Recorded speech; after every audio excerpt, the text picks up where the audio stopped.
Senhor presidente, senhoras e senhores deputados, nós estamos aqui diante de uma contradição fantástica.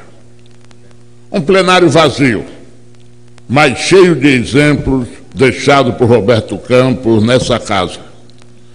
Existem homens que partiram e deixaram uma digital permanente por aqui. Roberto Campos é um deles. E eu, senhor presidente, posso dizer a esta casa e ao Brasil que sou um homem feliz, porque tive a oportunidade de conviver com ele, sem ser da sua intimidade, mas sendo um homem que gostava de ouvi-lo e de respeitá-lo. Me lembro, na Constituinte, quando ele criou o Centrão. Centrão daquela época, meu caro Raul, era diferente do de hoje. Era um centrão propositivo que queria abrir o Brasil para o mundo, enquanto a maioria ainda comprometida com os muros e com as ideologias, queriam manter a linha nacionalista. Foi duro. Eu tinha grandes amigos que defendiam com unhas e dentes o nacionalismo. Cito, por exemplo, o Renato Ache, grande figura, mas era um empedernido nacionalista. E aí começamos a ver que Roberto Campos estava certo, ele e seu grupo.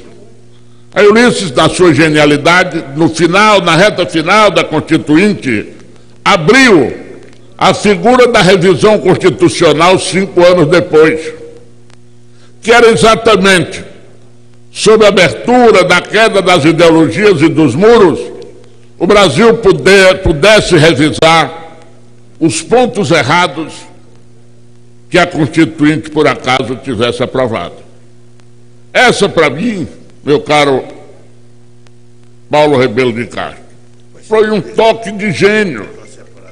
Foi um toque de gênio que, infelizmente, não teve continuidade. Mas a revisão constitucional era uma homenagem ao Roberto Campos e ao seu grupo, para corrigir os erros que, em determinado momento, conscientemente, nós sabíamos que estavam acontecendo e que não podíamos recuar. Era muito complicado naquela época. O painel era manual, as votações eram demoradas e as eleições se aproximavam. O doutor Roberto Campos dizia muita coisa até com seu silêncio.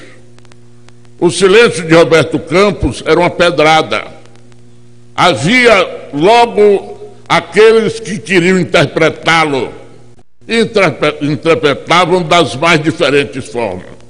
E a verdade ficava com ele.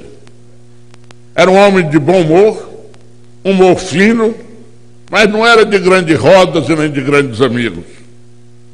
Os poucos ele venerava, os poucos ele prestigiava.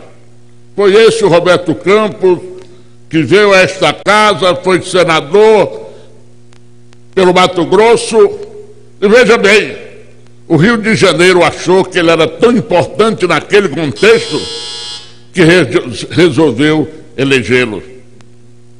Poucos homens na história do Brasil tiveram esse privilégio. Já naquela época, com a saúde abalada e sem muita disposição para percorrer o interior do Mato Grosso, ele foi consagrado pelo Rio de Janeiro e pôde, mais uma vez, prestar os serviços ao Brasil e à sua democracia. Portanto, eu quero louvar, Raul, a sua iniciativa. Ouvi, quando me dirigia para cá, as palavras do doutor Paulo Rebelo de Castro, e conviveu com Roberto Campos, que é um homem apaixonado pela economia. E sendo apaixonado pela economia, nesse momento de efervescência, está louco para dar amor ao Brasil. E o Brasil precisa saber disso e precisa recebê-lo, meu caro Paulo. Portanto, meu abraço a outro robertista aqui, o nosso Aleluia, o Benito eu já falei, e a todos que tiveram uma rara felicidade de conviver com um homem público daquele caráter, daquela qualidade e, acima de tudo, daquela capacidade. Muito obrigado, senhor presidente. Muito bem.